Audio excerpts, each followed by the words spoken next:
দেখছেন রিপাবলিক বাংলা, হচ্ছেটা কি নিয়ে আপনাদের সঙ্গে রয়েছে আমি মধু কল্পিতা। রাজ্যে একের পর এক দুর্নীতি, শিক্ষাক্ষেত্রে দুর্নীতি, সেই দুর্নীতিতে রাজ্যের শাসক দলের একাধিক নেতা মন্ত্রীরা বর্তমানে জেল হেফাজতে রয়েছেন। আর এরই মধ্যে প্রকাশ্যে এসছে আরো একটি দুর্নীতি, পুরসভার নিয়োগের ক্ষেত্রেও নাকি দুর্নীতি, এবং সেক্ষেত্রে নাকি 60টি পুরসভার নিয়োগে দুর্নীতি হয়েছে। এ রাজ্যে হচ্ছেটা কি, এই নিয়ে শুরু করবো আজকের প্রতিবেদন, আজকের বিতর্ক। তবে শুরুতেই দেখে নেব একটি বিশেষ রিপোর্ট।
থেকে দেখা যাচ্ছে যে স্কুল নিয়োগ সংক্রান্ত দুর্নীতি তদন্ত করতে গিয়ে ইডি দেখতে পাচ্ছেন যে এইরকম আরও বিভিন্ন দপ্তরে নিয়োগ নিয়ে দুর্নীতি হয়েছে, এবং যাতে তদন্ত ঠিকমতো চলে, কোনো রকম বাধাপ্রাপ্ত না হয়, সেটাই প্রার্থনা ছিল আমাদের, এবং আদালত সেই নির্দেশ দিয়েছেন যে তদন্ত চলবে।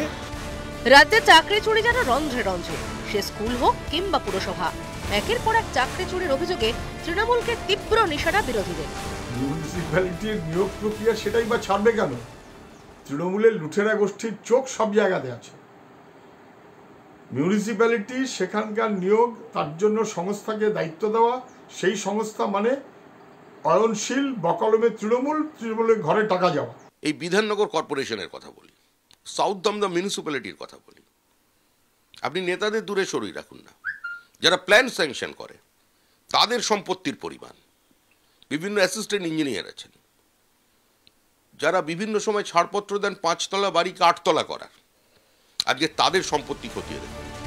তবে তৃণমূল আছে তৃণমূলেই, তাই এত দুর্নীতির অভিযোগের পরেও কেন্দ্রীয় তদন্তকারী সংস্থারই ভুল খুঁজে বেড়াচ্ছেন তৃণমূল সাংসদ।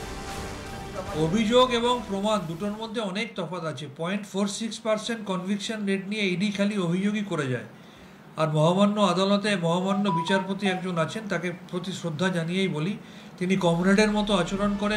তবে পুরসভাতেও দুর্নীতির জাল বোধহয় ছোট নয়। 28 এপ্রিল সিবিআইকে তদন্তের প্রাথমিক রিপোর্ট দেওয়ার নির্দেশ দিয়েছে হাইকোর্ট। সূত্রের খবর, নিয়োগ দুর্নীতিতে ধৃত অয়নশীলের সংখ্যার মাধ্যমেই প্রভাবশালী যোগে হয়েছে পুরসভায় নিয়োগ দুর্নীতি। হয়েছে 200 কোটি টাকার লেনদেন। তবে দুর্নীতির মূল কাণ্ডারি কে? খোদ অয়ন, নাকি তদন্তে বেরিয়ে আসবে আরো বড় কোনো নাম? রিপাবলিক বাংলা।